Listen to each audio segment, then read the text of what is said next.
কিন্তু ইতিহাস সাক্ষী নগেন্দা, রক্ত না ঝরলে স্বাধীনতা আসে না। এই মরা জাতির রক্তে একটা বিস্ফোরণ ঘটাতে হবে, মাঠে টেনে নামাতে হবে সবাইকে। ফুটবল হবে তোমার হাতিয়ার। নগেন্দা, তুমি বুঝতে পারছো? তুমি বুঝতে পারছো ব্রিটিশদের বিরুদ্ধে খেলার মাঠে একটা জয় বাঁধ ভেঙে যাবে। এই বারুদে আগুন দিতে একমাত্র তুমিই পারো নগেন্দা।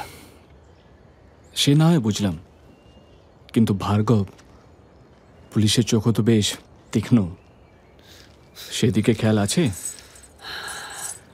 ব্রহ্ম ভার্গব উপাধ্যায়কে ধরবে এমন পুলিশ জন্মায়নি এখনো।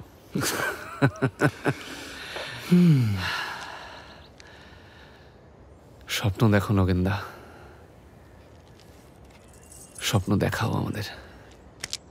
স্বপ্ন দেখানোর কথা বলেছিলাম বটে, কিন্তু সে পথ মসৃণ ছিল না। শাসক না হয় ব্রিটিশরা, কিন্তু দোসর হয়ে জুটেছিল ঘরশত্রু বিভীষণ।